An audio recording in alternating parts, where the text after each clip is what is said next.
शुरू हो चुकी है। अभिषेक मनु सिंघवी कांग्रेस की तरफ से उम्मीदवार हैं और वहीं हर्ष महाजन भाजपा के उम्मीदवार हैं। इस बीच हिमाचल प्रदेश की राजनीति में उथल पुथल की स्थिति भी मची हुई है। 9 विधायकों से संपर्क नहीं हो पा रहा है, लेकिन इस बीच राज्यसभा के लिए मतदान शुरू हो चुका है, मतगणना शुरू हो चुकी है, माफ कीजिए। और अब से कुछ ही देर बाद राज्यसभा की एक सीट के नतीजे सबके सामने होंगे।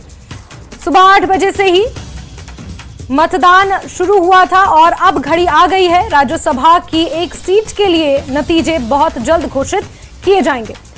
68 विधायक हैं, 68 विधायक हैं हिमाचल प्रदेश में, जिसमें से 3 निर्दलीय हैं, 25 भाजपा और 40 कांग्रेस के विधायक हैं।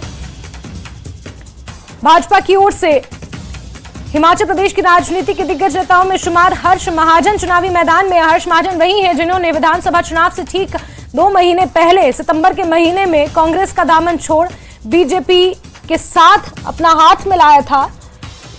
और अभिषेक मनु सिंघवी वरिष्ठ अधिवक्ता हैं, कांग्रेस पार्टी के दिग्गज नेताओं में शुमार हैं, वो चुनावी मैदान में है। राज्यसभा की एक सीट के लिए मतगणना शुरू हो चुकी है। अब से कुछ ही देर बाद स्थिति स्पष्ट हो जाएगी। संख्या बल के आधार पर अगर बात की जाए तो कांग्रेस पार्टी सुबह से ही अपनी जीत को लेकर आश्वस्त थी। 40 जमा 3 43 का आंकड़ा कांग्रेस पार्टी लेकर चल रही थी और जैसे जैसे दिन ढला राजनीतिक पृष्ठभूमि हिमाचल प्रदेश की पलटती चली गई।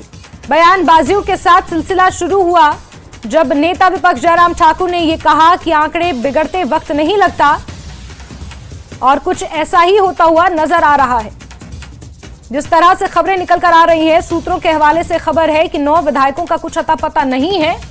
वोटिंग करने के बाद उनसे संपर्क नहीं साधा जा रहा है, तो क्रॉस वोटिंग की आशंका कांग्रेस पार्टी ने जताई है। इस बीच मुख्यमंत्री का भी बड़ा बयान सामने आया है। उन्होंने भी अपने बयान में इस बात को साफ किया है कि अगर कुछ विधायक नहीं बिके होंगे तो नतीजे कांग्रेस के पक्ष में आ सकते हैं, लेकिन जो घटनाक्रम सुबह से घट रहा है उसके आधार पर यह मुकाबला अब और दिलचस्प हो चुका है। अभिषेक मनु सिंघवी वर्सेस हर्ष महाजन। अब से कुछ ही देर बाद नतीजे सबके सामने होंगे। मतगणना शुरू हो चुकी है, वोटों की गिनती शुरू हो चुकी है। और इस बीच क्योंकि विधानसभा का आज 11वां दिन था, कट मोशंस पर चर्चा होनी थी।